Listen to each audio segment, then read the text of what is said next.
negligência em questão de orar. Hoje nós não queremos mais ficar de joelhos diante da presença de Deus. E Paulo, lá na prisão, a primeira missão que eu tenho é que ele estava preso. Ele estava ali na prisão e ele tinha algumas limitações. Mas apesar das limitações que Paulo estava sofrendo ali na prisão, nada impediu de Paulo continuar orando.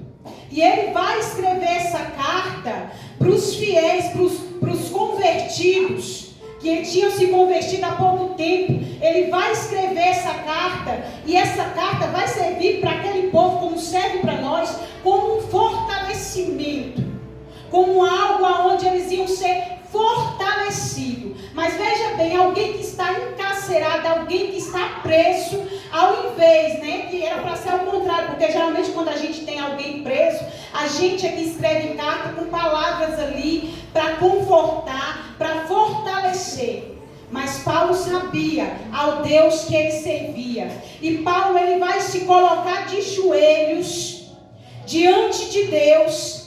E se nós formos observar, naquele tempo, os judeus só se colocavam, eles tinham o costume de orar em pé, e eles só se colocavam de joelho quando era alguma causa urgente, quando era alguma causa importante. E aquela causa, Paulo vai se colocar de joelhos e ele vai dizer: por esta causa eu me ponho de joelhos diante Glória de Deus. a Deus, e eu quero perguntar para você hoje, qual é a sua causa aqui nesta noite? Aleluia. É o teu casamento?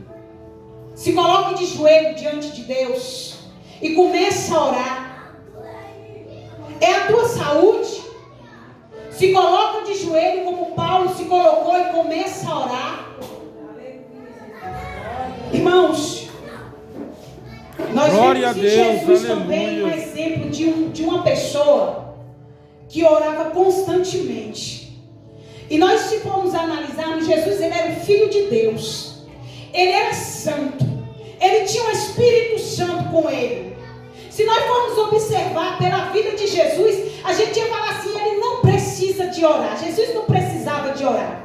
Mas a palavra do Senhor vai nos relatar que Jesus orava constantemente. Mesmo ele sendo Filho de Deus, mesmo ele sendo santo, mesmo ele tendo poder para curar, para salvar, para libertar, para ressuscitar mortos, ele não parava de orar.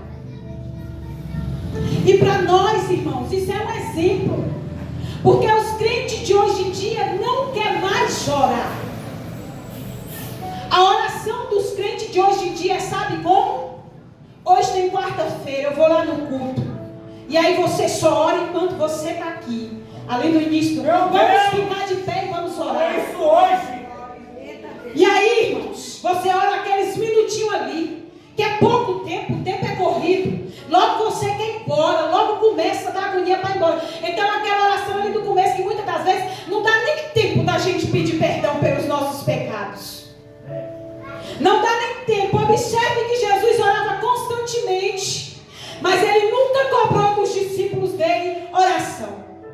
Nunca cobrou. Mas a vida de oração que Jesus levava fez com que em dado momento os discípulos se constrangiram. E um deles pediu ao Senhor: Jesus, nos ensina a orar. Mas como assim? Já tinha um tempo que aqueles discípulos estavam com Jesus. Já tinha um tempo que eles viam Jesus orar. E eles não oravam.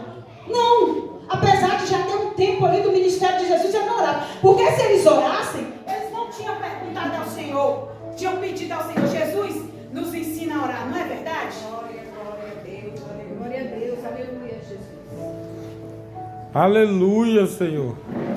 Então, irmãos, uma coisa que eu aprendi com isso foi que oração ela não é cobrada. Não adianta, pastor, cobrar oração para obreiro. Não adianta. Oração ela não é cobrada. Não adianta você, mãe, você, pai, cobrar a oração de seu filho. Não adianta você, mulher, cobrar a oração do seu esposo. Não adianta você, homem, cobrar a oração da sua esposa. Verdade. Porque a oração, irmãos, ela é um exemplo. Perda de tempo. Eu acho que eles viram Jesus fazer e eles se constrangeram.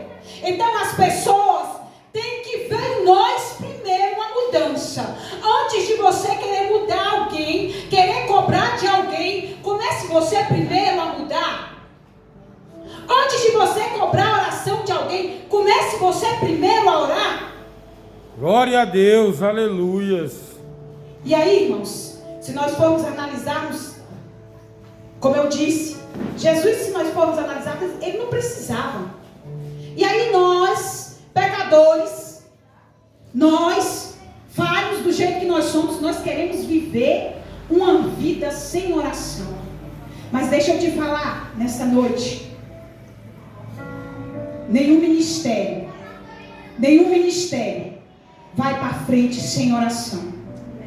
Difícil. Não existe ministério frutífero sem oração. Não existe ministério frutífero na vida de obreiro que não ora. Não existe mudança de vida sem oração. Quer mudança de vida? Então fica de joelhos diante de Deus que você vai ter mudança de vida.